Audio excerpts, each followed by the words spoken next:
Dr. Jekyll and Mr. Hyde, when a good man releases his evil side.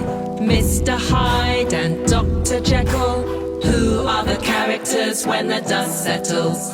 Mr. Utterson was sitting by his fireside one evening after dinner, when he was surprised to receive a visit from Poole. "Bless me, Poole, what brings you here?"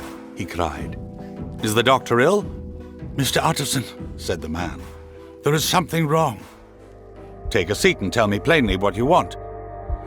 "You know the doctor's ways, sir," replied Poole, "and how he shuts himself up. Well, he's shut up again in the cabinet, and I don't like it, sir. I'm afraid." "Now, my good man," said the lawyer, "be explicit. What are you afraid of?" "I've been afraid for about a week, and I can bear it no more." The man's appearance amply bore out his words. His manner was altered for the worse, and except for the moment when he had first announced his terror, he had not once looked the lawyer in the face. "I think there's been foul play," said Poole hoarsely. "Foul play?"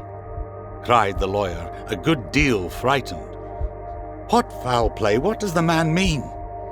"I daren't say, sir," was the answer. "But will you come along with me and see for yourself?"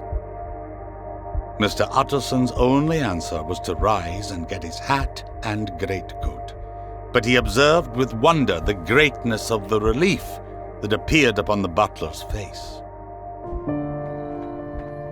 It was a wild, cold, seasonable night of March, with a pale moon lying on her back as though the wind had tilted her.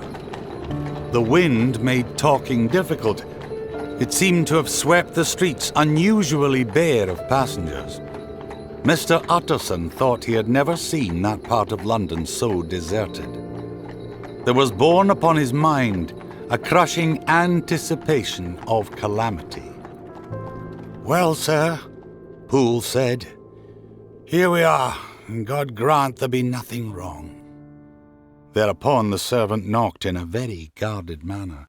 The door was opened on the chain. "It's all right," said Poole. "Open the door." The hall, when they entered it, was brightly lighted up. The fire was built high, and about the hearth the whole of the servants stood huddled together like a flock of sheep. At the sight of Mr. Utterson, the housemaid broke into hysterical whimpering, and the cook, crying out, "Bless God, it's Mr. Utterson," ran forward as if to take him in her arms. "What?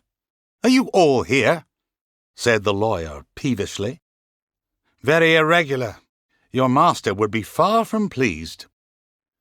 "They're all afraid," said Poole. And then he begged Mr. Utterson to follow him and led the way to the back garden. "Now, sir," said he, "you come as gently as you can. I want you to hear, and I don't want you to be heard. And see here, sir, if by any chance he was to ask you in, don't go." Mr. Utterson's nerves gave a jerk that nearly threw him from his balance, but he recollected his courage and followed the butler into the laboratory building to the foot of the stair. Here, Poole motioned him to stand on one side and listen, while he himself mounted the steps and knocked with a somewhat uncertain hand on the red baize of the cabinet door. "Mr. Utterson, sir, asking to see you," he called. A voice answered from within. "Tell him I cannot see anyone," it said complainingly.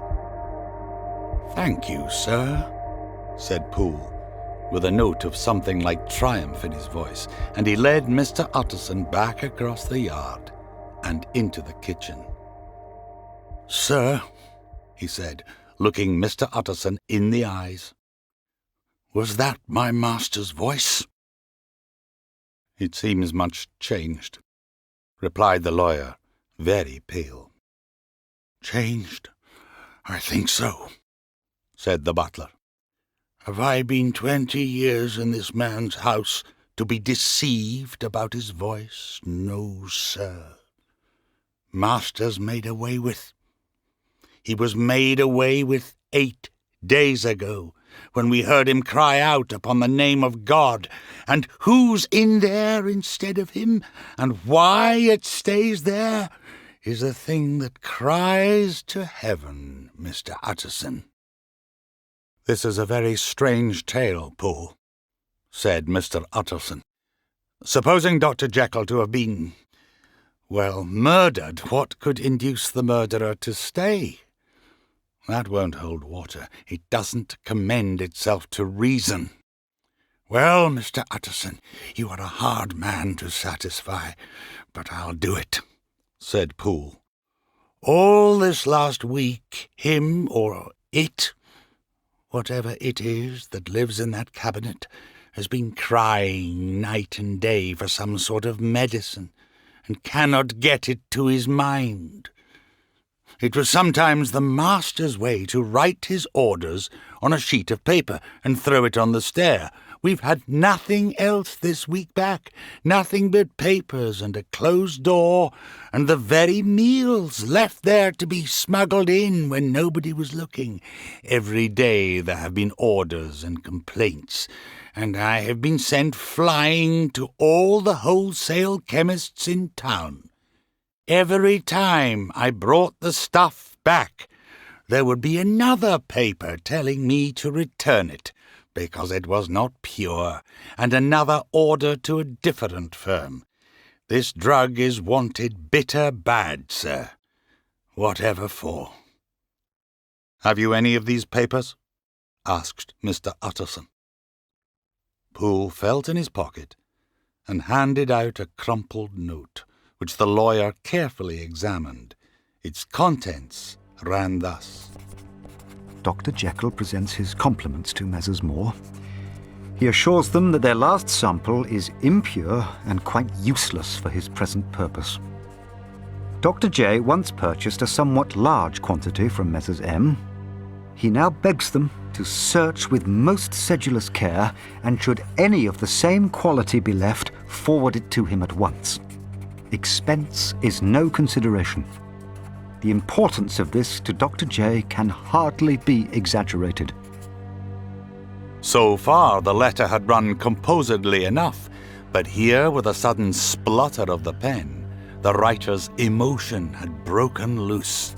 "For God's sake," he added, "find me some of the old." "This is a strange note," said Mr. Utterson. "This is unquestionably the doctor's hand." "I thought it looked like it," said the servant, rather sulkily, and then with another voice, "But what matters hand of right?" he said. "I've seen him." "Seen him," repeated Mr. Utterson. "Well?" "I came suddenly into the theatre from the garden. It seems he had slipped out to look for this drug or whatever it is. For the cabinet door was open, and there he was, at the far end of the room, digging among the crates. He looked up when I came in, gave a kind of cry, and whipped upstairs into the cabinet. It was but for 1 minute that I saw him, but the hair stood upon my head like quills. Sir, if that was my master, why had he a mask upon his face? If it was my master, why did he cry out like a rat and run from me?"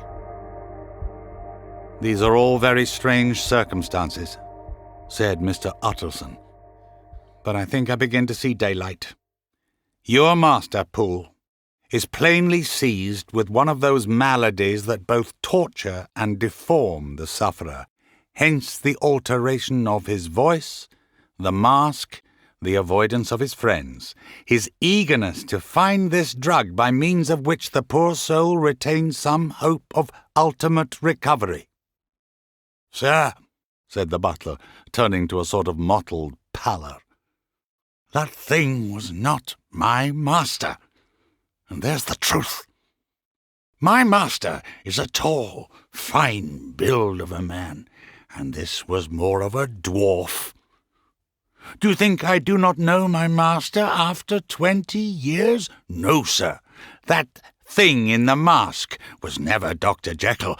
God knows what it was, but it was never Dr. Jekyll, and it is my belief that there was murder done." "Poole," replied the lawyer, "if you say that, it will become my duty to make certain. Much as I desire to spare your master's feelings, much as I am puzzled by this note, which seems to prove him to be still alive, I shall consider it my duty to break in that door." "Ah, Mr. Utterson, that's talking," cried the butler. "And now," resumed Utterson, "who is going to do it?" "Why, you and me, sir. There is an axe in the theatre, and you might take the kitchen poker for yourself." The lawyer took that weighty instrument into his hand and balanced it. "You and I are about to place ourselves in a position of some peril," he said. "It is well that we should be frank. This masked figure that you saw, did you recognize it?" "If you mean, was it Mr. Hyde?" came the answer. "Why, yes, I think it was.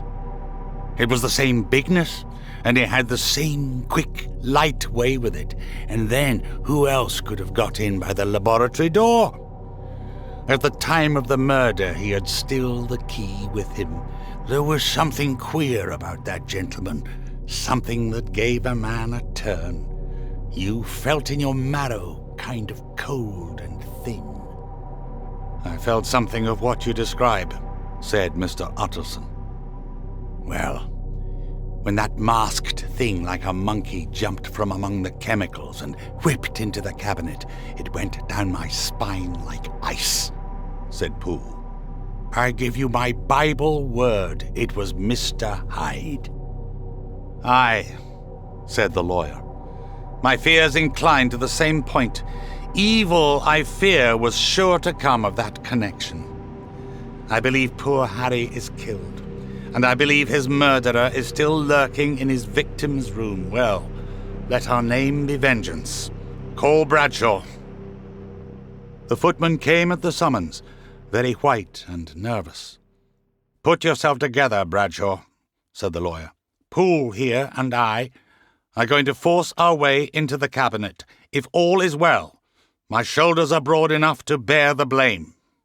Meanwhile, lest anything should really be amiss, or any malefactor seek to escape by the back, you and the boy must go round the corner with a pair of good sticks and take your post at the laboratory door. We give you 10 minutes to get to your stations. And now, Poole, let us get to ours." And taking the poker under his arm, led the way into the yard and to the shelter of the theatre, where they sat down silently to wait.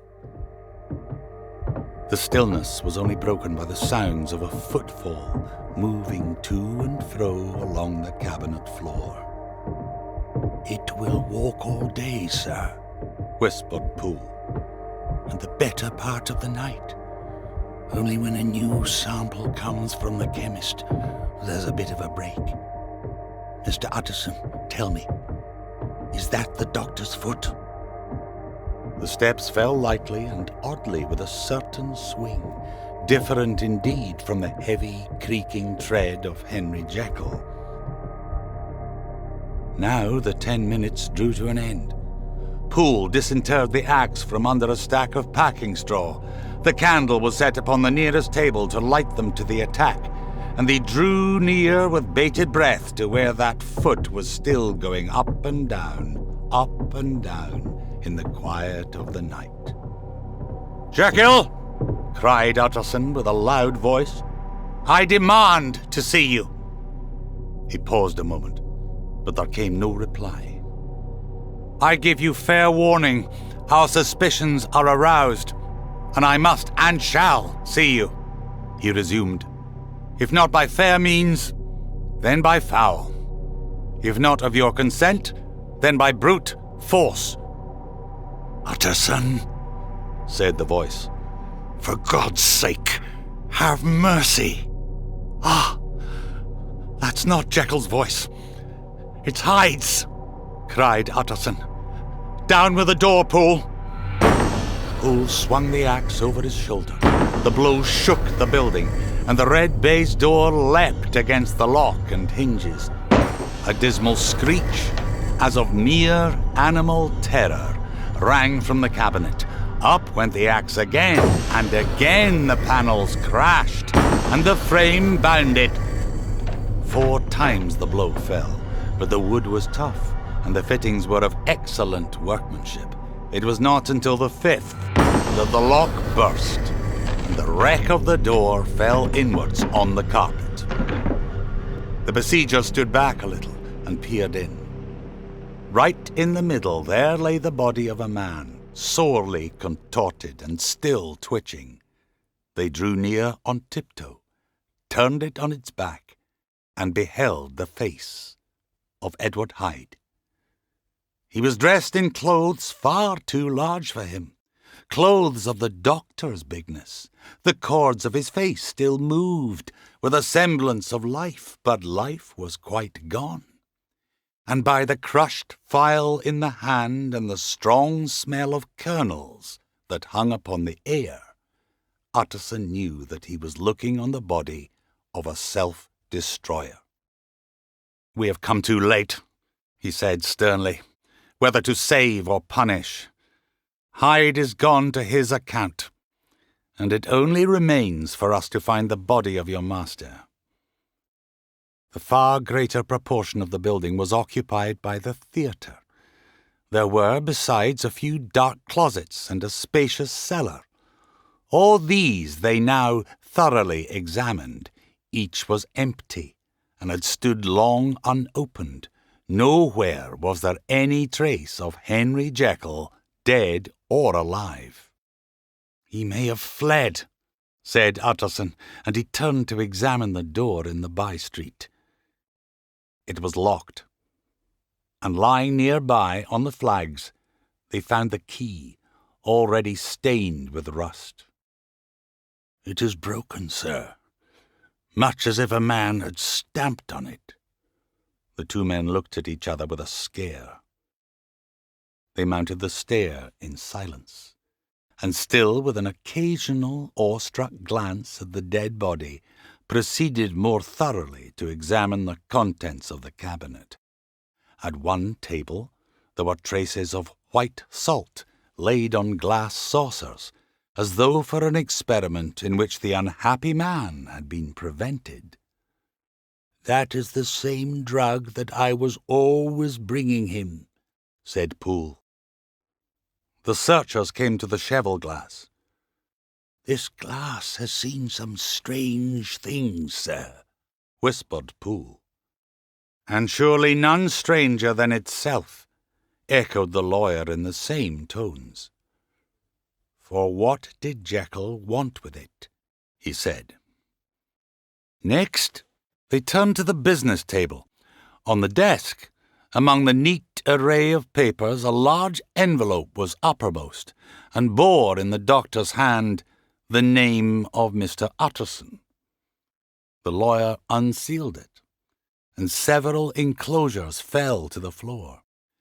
The first was a will, drawn in the same eccentric terms as the one which he had returned 6 months before, to serve as a testament in case of death, and as a deed of gift in case of disappearance.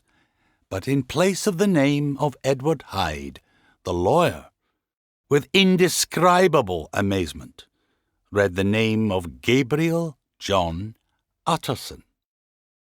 He looked at Poole, and then back at the paper, and last of all at the dead malefactor stretched upon the carpet. "My head goes round," he said. "He has been all these days in possession. He had no cause to like me. He must have raged to see himself displaced, and he has not destroyed this document." He caught up the next paper, a brief note in the doctor's hand and dated at the top. "Oh, Poole," the lawyer cried. "He was alive, and here this day. He cannot have been disposed of in so short a space. He must be still alive. He must have fled. He brought the paper to his eyes and read. My dear Utterson, when this shall fall into your hands, I shall have disappeared. Under what circumstances I have not the penetration to foresee, but my instinct and all the circumstances of my nameless situation tell me that the end is sure and must be early. Go then, and read the narrative which Lanyon warned me he was to place in your hands. If you care to hear more, turn to the confession of your unworthy and unhappy friend, Henry Jekyll. There was a third enclosure? Asked Utterson. Here, sir, said Poole, and gave into his hands a considerable packet sealed in several places. The lawyer put it in his pocket. I would say nothing of this paper. If your master has fled or is dead, we may at least save his credit.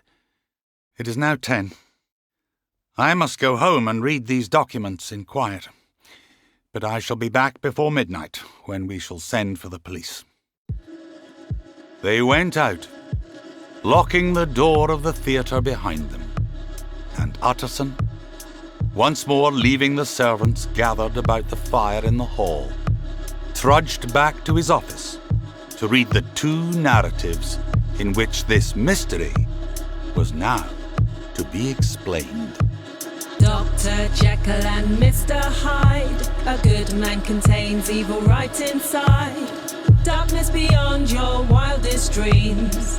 Let's explain the story